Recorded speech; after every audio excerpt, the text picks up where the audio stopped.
Hey everyone, welcome back to my channel. If you're new here, my name is Bethany and I'm a homeschooling mom. And today's video is going to be a review over Notgrass history, our Spangled story. Getting right into it. What this curriculum kit entails is 2 textbooks. They are hardback textbooks, part 1, part 2. You also get a timeline. All these are hardback, very nice quality rhymes and rhythms book. There's also an answer key and literature guide. And then I purchased 2 of the student workbooks because at the time that I did this, I had 2 students that were doing the history. This history is geared for K through 4th grade, and I think they did a really good job. This is an American history. It comes from a biblical perspective, so it starts off with, the Tower of Babel and people spreading over the earth and up into the Native Americans being the first Americans. What I appreciate about this curriculum is that they really did a good job at doing some stories that I had never heard of. I actually learned a lot from this curriculum myself. I feel like they did a really good job with making things hands-on and really laid everything out. So each chapter is, the book is broken up into units, so 3 to 4 chapters per unit. Each unit has a hands-on component at some point that they'll have you do. So for part 1, we did the Kuma Pueblo Indians, and we made these little pots and designed them out of salt dough. There's tons of different things. So after the reading is about 3 to 4 pages of a textbook. I'll show you guys. So this is a chapter. So, I mean, it is heavy on the reading. What I did do for this, I'll show you in a second, I guess, with the student notebooks. But when it was a long read, and if the student notebook had an opportunity for the kid to like write or draw something, I would have them start drawing it as I was reading to keep them entertained. So if you have some younger children that are doing this more towards like the first kindergarten age range. So after you read the chapter, there's always a Bible verse at the end. There's always some lesson activities. So they'll tell you to, either look at the map that's in the book, listen to something out of the rhymes and rhythm book, look at the timeline, complete your page. There's a page for every lesson that you read. In the student notebook, and then it will tell you what to do for what to read if you're going to do the literature selections, and I'll show you those in a second. There's always a section of review questions and always some type of hands-on, either a project or something for the kids to reenact. I will say, if you are going to do this, I did not purchase these, but you can get the Melissa and Doug blocks. You can get the Melissa and Doug blocks because it will tell you like to have them build something. And I just kind of skipped that and just like talk to them or had them reenact with some other way to do. So I just didn't do that. But so I really did appreciate that they told some stories that I hadn't heard. Like I said, like we learned about Teddy Roosevelt's family, like when he was a child.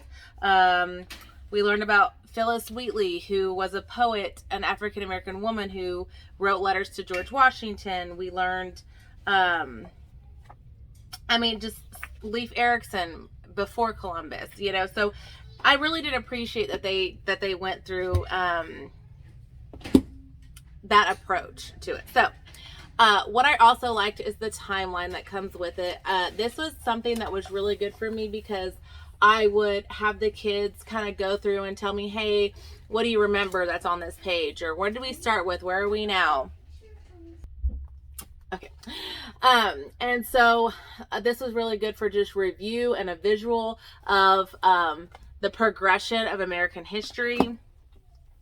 Rhymes and rhythms.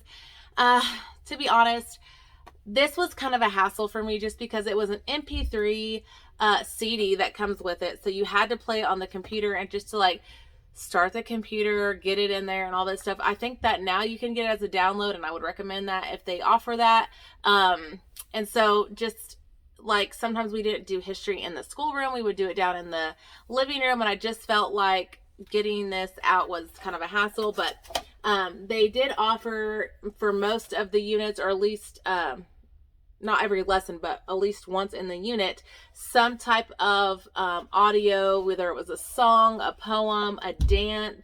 And so that really made it fun and interactive. But like I said, it was something that was kind of like, oh, now we got to like go up to the schoolroom or whatever to get on the computer. And at the time when I was doing this, I did not have the laptops that played the CDs, so I had to go to my desktop. The next thing that I got in the curriculum is this literature guide and answer key. I really didn't use this either. I didn't need, because of all the reading and stuff that I did, I didn't really need the answers for it. And as far as the literature guide, I just read with the kids. The student workbooks I did like. I think that they did a really good job at making it versatile for kids that were on the lower age range and kids that would be on the higher age range. Most of this stuff was either coloring or drawing. So you can see a lot of it. There's a lot of coloring and drawing.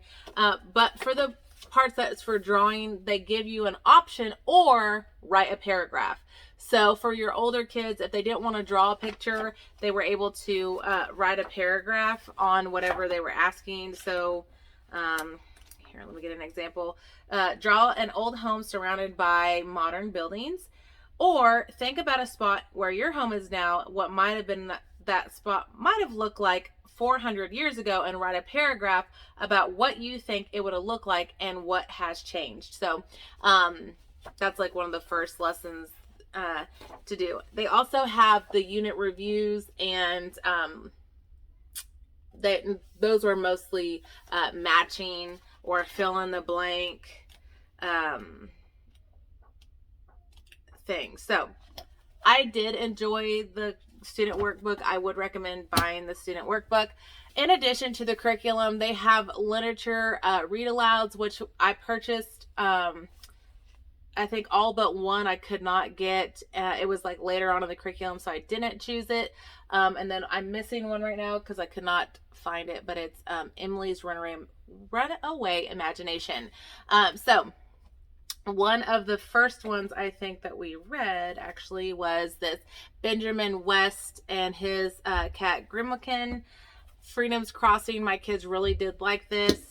Tolliver's Secret, Farmer Boy, and I ended up not getting to the last two read alouds, which was Mountain Born and The Year of Miss Agnes. And the one that I don't have is Katie, and I believe Notgrass wrote that theirself. So every time that I tried to look for it, it was either not in stock or whatever. So I just couldn't get a hold of that one.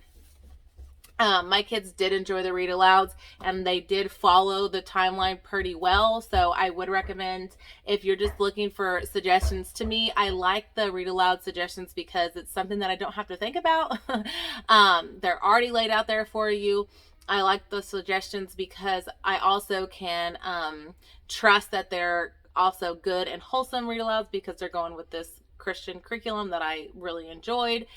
And I also liked it because it followed the progression of where we were at in time. So my kids could get that living book relatability at the same time. So yes, I would recommend this curriculum. I think that it was good. If you were deciding whether to do it like when your kids were kindergarten, first grade, or to wait until they were fourth grade, like if you weren't grouping several kids together, I would maybe wait until they were like second to fourth grade, just because some of the stuff was just a little bit tiring for my kindergarten or first grader to stay. And they hung in there, they did it, but I just felt like this was good more for second through fourth grade. And if you had a fifth grader that you wanted to pull down for it, I think that you could do that as well. And just really maybe have them do the read alouds on their own. And of course, write the paragraphs and stuff like that. So That's all I have for you guys today. Hopefully you guys enjoyed this video. If you want to see more curriculum reviews, I have a lot of it.